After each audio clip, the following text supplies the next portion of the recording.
stop turning that damn dial. We found him.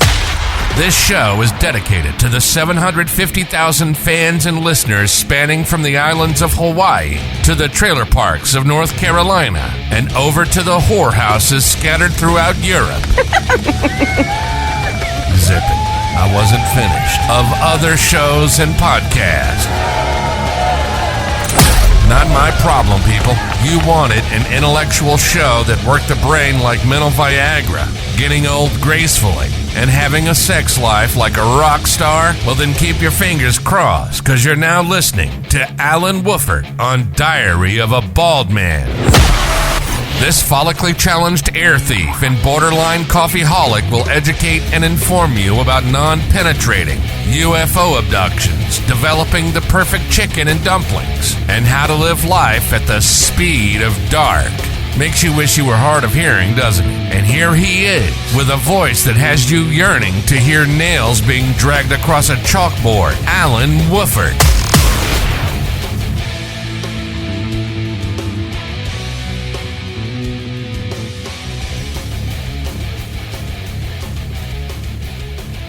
Hey everybody, this is Allen Woffard. You're listening to Diary of a Bald Man. Glad to have you back, and for all of our Spotify, Apple, iTunes listeners, iHeartRadio, everything else, please, if you like the show, go in, like it, leave a comment, tell me where I can do better, tell me where I need to work a little bit harder on and overcome any challenges you might have with the show. Today's recording date here in the Marshall Islands is April 28th, 2024.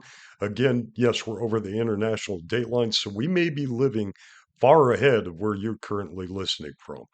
But let me let you know this. We're grateful that you're here. We're grateful that you're listening, and I hope that you benefit something from the show. Now, today's show is centered around what did you hear? Because as people, have different areas, different languages, different customs.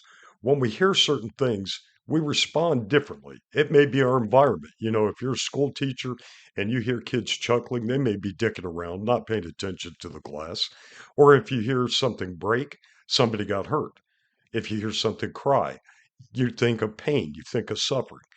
People cry, people do things for a variation of reasons, and our environments may stimulate, may create, may cause these to occur. So to give you a personal example, last night I was sitting under my favorite coconut tree out in the quad, and I was sitting with 4 other island residents. And roughly 20 minutes into our conversation, we all heard a sound, and every one of us stopped. Because it was one of those sounds that make you wonder, what did I just hear? So in my mind, based off the conversation that we were having, talking about various challenges and things that occurred over the week, I thought in my mindset that I heard somebody cry out.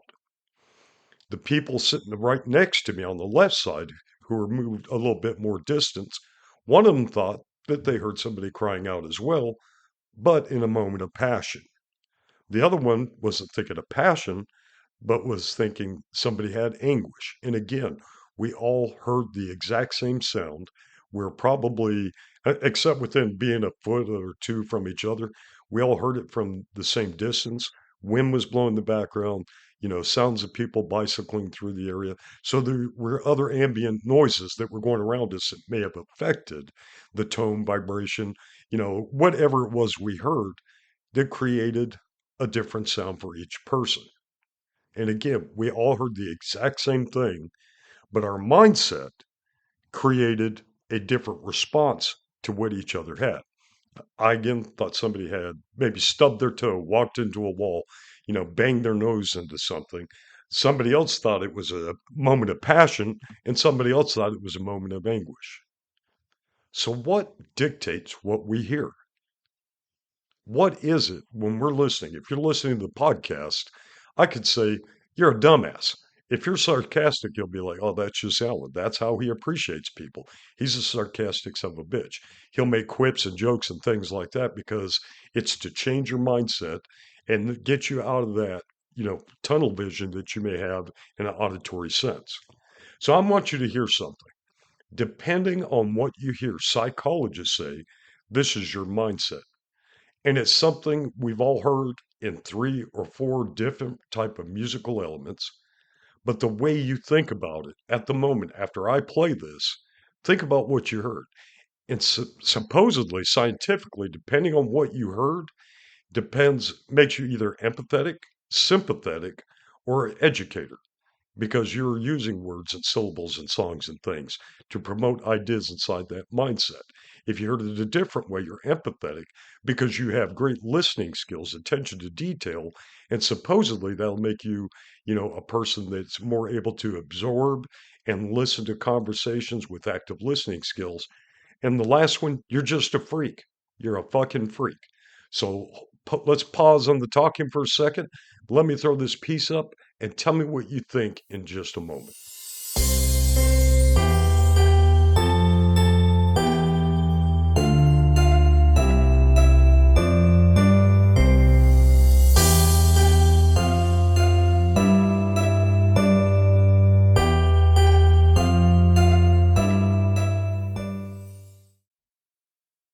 Okay, and we're back. So, how many of you, after listening to that piece, and again, we all heard the exact same thing, how many of you heard Twinkle, Twinkle, Little Star? And how many of you heard the song Ba Ba Black Sheep, Have You Any Wool? And lastly, how many did you hear A, B, C, D, E, F, G, H, I, J, K, L, M, N, O, P? We all heard the exact same thing. But depending on our mental status, depending on our environment, depending on our history, we all heard different things.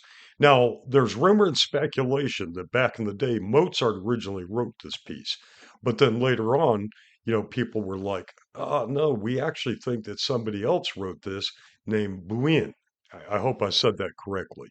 So it was kind of out there, to being one of those pieces that depending on your mental aptitude, your physical predicament, because if you're under stress and you're angry and stuff like that, we will actually block certain harmonies. We will block certain sounds. We will block the sound of our wife. We'll block the sound of our kids because those frequencies are creating, a memory. And a memory sometimes is something we don't want to relive, or it can be stimulating because, like, when my wife sings, when Rhonda sings, shit, I love the sound of it. It's very calming to me.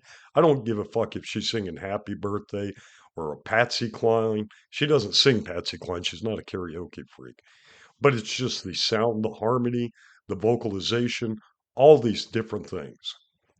So, hypothetically, depending on what you heard, if you heard A, B, C, D, E, F, G, if you heard the ABC song, you're an educator, you're a trainer, you're an instructor. You have the aptitude, the desire to educate others, and you put it in a formalized portion that makes it easy to remember.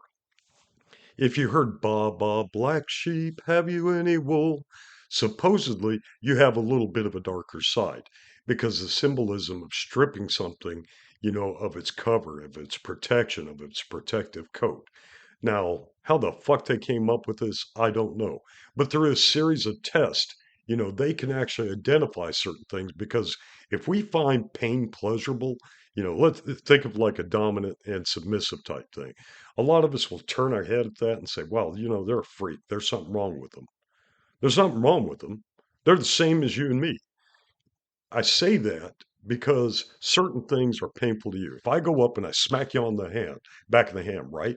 You get that sensation. That's acute. You felt it immediately. But some people, if they get tickled, it's painful to them because that type of stimulation creates something in their head, creates something in their nerve systems. To them, that makes it painful. They're not laughing, they're not giddy, they're not rolling around farting and shitting all over the floor. But it creates something to them that's similar to a trauma because they're like, please get away, please stop. And it could have been from a traumatic event. That's why people on the far side of the spectrum, if they feel a stimuli, they get smacked, you smack their butt, whatever. They may find that enjoyable because the same thing that triggers us to laugh when we're tickled may trigger them to feel, ooh, that's kind of sensational. So, however you look at it, however you heard it, we all heard and felt the same thing. But what we remembered was something totally different. Other people that said, well, I didn't hear Baba Black Sheep. I didn't hear this. I heard Twinkle, Twinkle, Little Star. You are the romantics. You're the ones where when that chime plays and when you hear it in the background, you start to look up towards the heavens and you're trying to find that little twinkle, that little spectrum in the far space of your mind. And there's nothing wrong with that. The way we hear things, the way we receive it, whether it's through active listening or trying to tunnel it way through for other sounds. Think of those like me with tinnitus, have that constant ringing, have that constant tone in the back, and certain songs and things just trigger us. And we're sitting there, we're shaking and stuff because that frequency just triggers certain emotions. It triggers certain physiological and maybe other auditory sensations that is just too much for us to take at the time. And because of that, we physically react, withdrawal, shut down, become, a little bit more introverted, a little bit more remote because of things like that. So, what did you hear? And think about it. Did you hear something from a happy melody from your childhood? Some kind of regurgitated mess that your teacher kept singing and wanted you guys to sing on? So when your parents came in, they would feel like, oh, this is great. Beautiful song, bunch of little kids singing it, blowing snot bubbles over that new dress I just got them. What does it elicit from you? What does it bring to you? And while you're thinking about it, what is a song that you absolutely love? What is something you could hear repeatedly? My two favorite, obviously, the first one's Ozzy Osbourne. Everybody that knows me knows I love Crazy Train. I love the melody. I love the song. I love the sound, the tempo, the beat, everything that's, applied to that. The other one is Fat Bottom Girls. I hear Fat Bottom Girls, I think about my wife. Queen did an exceptional job on that. I like big butts. There's no lie. Other people want that little tiny stuff, but hey, that's okay. To me, my wife has got the absolute greatest ass, and you'll never change my mind because my sight, my sound, everything is what's built around me and the environments in which I've lived or participated in previously let me know that everything I was looking for was in that small package of Tennessee Dynamite. Fucking, I do mean that. Dynamite may be powerful, but you got to be careful. Some of them fuses are pretty short. And we'll get back to this in just a minute.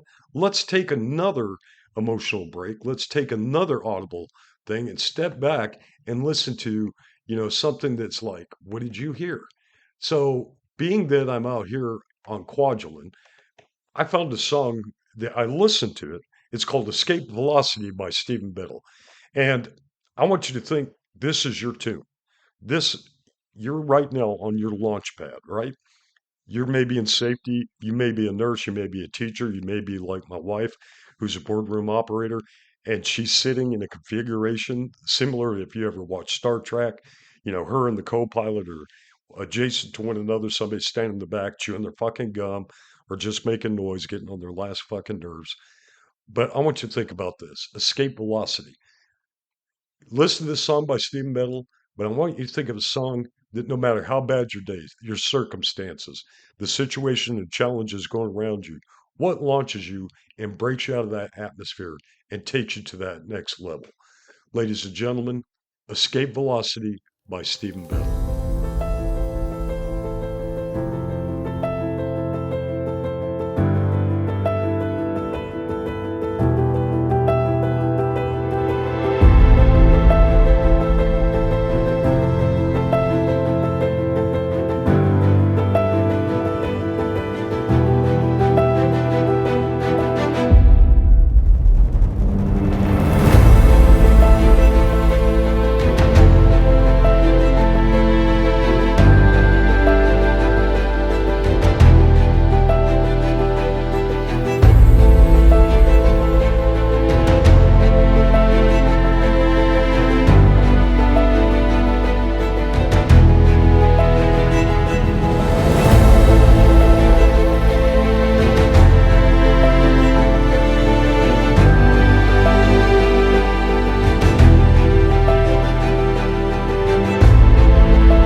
You can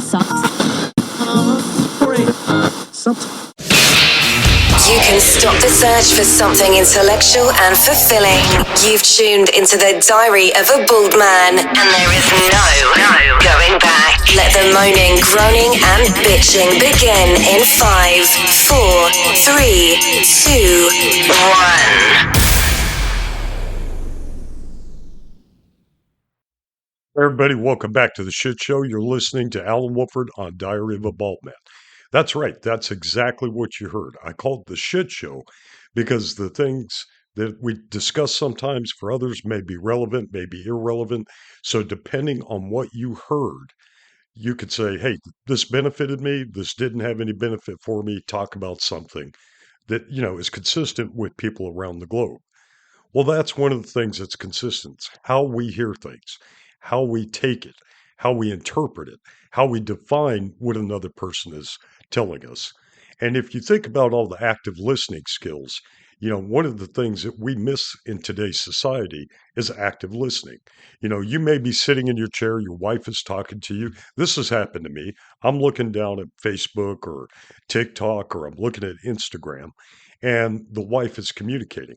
But because my visualization is on what's in front of me in my hands and me trying to interpret what that visual message is, we kind of block out the frequency of the individual speaking to us. So that's not active listening. And then in a minute, you hear, did you hear a word I said? And you have to stop and reflect and say, well, that's a really odd way to start a conversation. And then you're like, I'm sorry, honey, I didn't hear what you said. Could you please repeat it? When that happens, what you have to understand, what you heard was a little disdain, maybe some uncomfortable silence. Put down the stuff that you're looking at, that you're focusing on, that you're concentrating. Look the individual in the eyes, because I have to do this with my tinnitus. Sometimes I'll have to look straight at my wife's eyes, watch her mouth as she's saying certain words, and I can pick up the dialect. I can pick up the transfer of information she's trying to provide. In today's society, one of the things that happens so often is that we misinterpret messages being presented and messages that are being received. And I want to give you a good example. A few weeks ago, a young lady was on TikTok and she was talking about the recent suicide of her husband, a veteran, a Navy veteran. And what she talked about was her last conversation with her husband.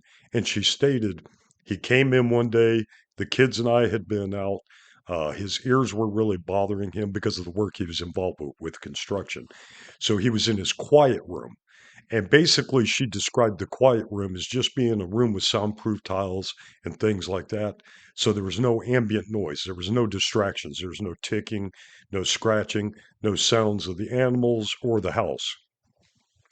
And he came out and she asked him, honey, how are you doing today? How was your work? How was all the stuff? The things that we engage our partners with, trying to get a grasp on what they dealt with, what they seen, the people they interacted with. And she said the first thing out of his mouth was, I'm tired. And she said, well, I told him, I said, why don't you go take a nap? I know you worked for 10 hours. It was warm. It was muggy, whatever the conversation alluded to. And she's like, why don't you go take a nap? And he said, I cannot sleep. I can't get these images out of my head. I keep replaying them, reflecting on them over and over and over. So she told the people listening on TikTok, he was dealing with PTSD. He was dealing with different stressors since he got out of the military, trying to retransition back into the civilian life. And what he was having the most difficulty with was in the military, he had a prescribed schedule. He'd get up at 03:30, go do PT, go get prepped for work for the day, shower, see his kids, see his wife, get his uniform ready, and then head to the base.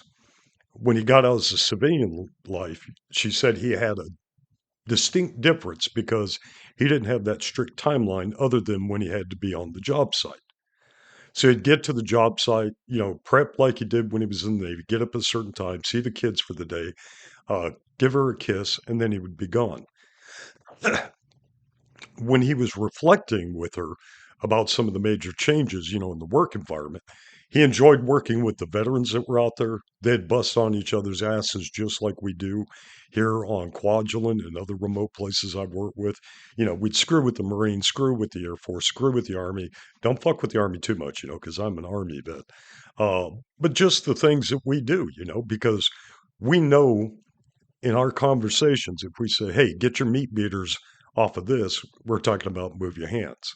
You know, uh, just different terminology. When we hear it, we know there's sarcasm. We know that that person was a senior NCO or maybe just E4 Mafia. We don't know. But it was that camaraderie of you could communicate with them. They would understand that you're saying back the fuck off or let's go get coffee or stop looking at pictures of my wife. Just the little things that we'd rant and rave about when we were in our element. But what so many people were saying and seeing on TikTok, Facebook, Instagram with the 22 a day was actually there was more than 22 a day. And some of the key indicators that people missed was they misunderstood the fact that just before a suicide, in the last 42 videos that one psychologist was showing, just before the suicide, a week, a month, maybe 2 weeks, the individual said, I'm tired. Not they're sleepy, not they need a nap, I'm tired. But people took that to mean, hey, I've had a long day. I didn't sleep well last night, which a lot of people with PTSD or other issues, are contending with.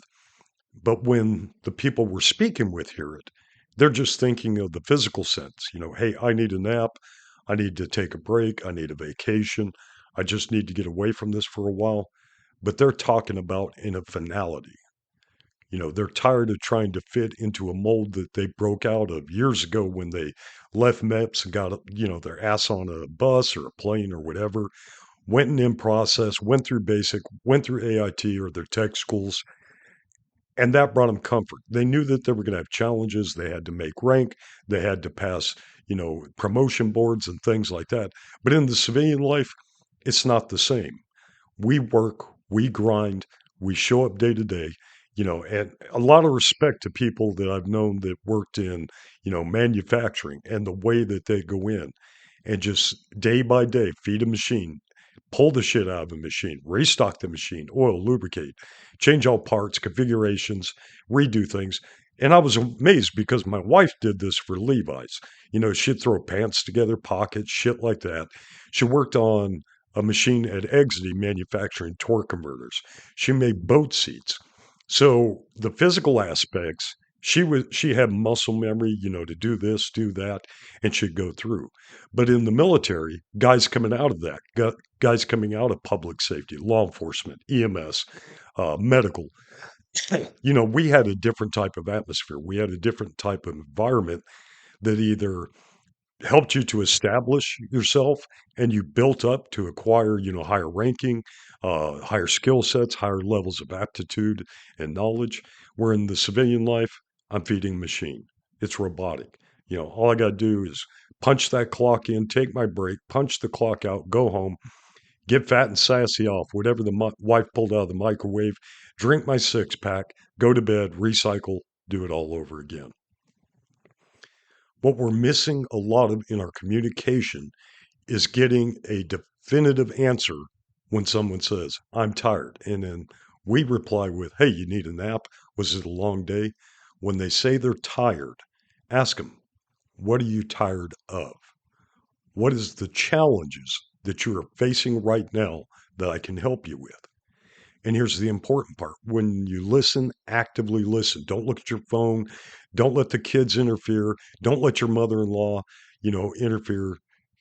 My wife is great about this. If I talk to her, she puts down her phone, turns it off, and she looks me straight in the eye. There is no break. I'm under full interrogation mode where she is interpreting what I'm saying. Now, some of it's repetitive. I'm bitching, moaning, groaning, or farting.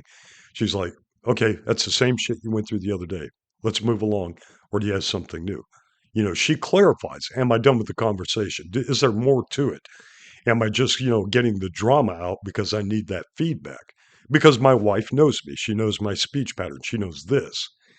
But when you're dealing with other people, We've got a world fucking dominated right now by respect this gender. Okay. But what gender are they claiming? What is the basis of them saying I'm a female? What is the basis of them saying I identify as this? We can't absorb that. We go by what we see. If you're standing next to me and you're pissing in a urinal, don't fucking tell me that you're a woman. You could be gay. I'm fine with that. You could be bisexual. I'm fine with that too. I don't give two shits about your sexual, preferences. I give a shit about how you treat other people. So one of the things I was doing, one of the things I recognized when I got on the island, and I'm trying to connect with the Marshallese, like I did with the Chamorro when I was on Guam, like I did with the Thais when I was on Wake Island. We're trained, we're steeled to the environments we have at home, right? So, give you a good example. If we communicate non-verbally with our hands back home and we want somebody to come with us, we make that, palm up gesture like we're wiping, hey, come towards me. But here in other locations, that same gesture is like an insult. It's like you're wiping your ass. So you go palm down like you're swimming and ask them to come towards you. So that was one of the things I noticed was I'd see when I got on an island, people would wave at a Marshallese to come to them. If they waved like we do in the States, they didn't budge. They didn't want them to think that that was an appropriate conversation or way to get their attention or way to get their assistance. So I watched this too, said, you mean this? Put their palm down and did a swimming gesture. And the person would look confused because, again, that environment, when you did this, meant come to me, come up to me, where you're pulling your hands inward. So that's one of the things in today's society. You have to be careful about what you heard. You can't just say, oh, he said he's tired, so he needs a nap. He's had a hard day. He's had this. Because in recent conversations, in recent interviews, and in recent, I want to say group therapy sessions, just before a suicide or other life-altering event, attempted suicide, things like this, the people expressly stated, I am tired. What are they tired of? That's what we need to know. Don't just assume I'm tired means I need a nap. I've got a headache. It's been really hot. Look them in the eye, put your phone down, put down anything else that may get in between you, and put up a barrier because this is what happened. This is what the lady stated. I was dealing with one of the children sitting in my lap. So because I was focused on it, because it was not an it, focusing on the child, they thought, let me do my motherly duties. And they just got up, pushed up off the chair, disappeared. And for the last time, I saw them exit the house and then found out 9 hours later that they had shot themselves in a remote parking area near the mall. I'd heard, I'd seen, but I didn't place it all together when he said he was tired and his palms were covering his face and eyes, and he was trying to rub something like he was racing. Notice the people around you. Actively listen. And when you're speaking to someone else too, don't make them wait. If you're tired of the stress, you're tired of your environment, you're tired of, the job that you have. Remember the last show from last week, time and opportunity. If you recognize the time is coming up, that you're getting tired or you're reaching that breaking point, call out to the International Help Line 977-988, whatever number that is in your area. Reach out and ask for assistance because your family may be so incorporated to the events and the life that's going around the house, they can't actively engage and they may miss the identifiers and the cues, for, hey, I need assistance. I'm getting to this point.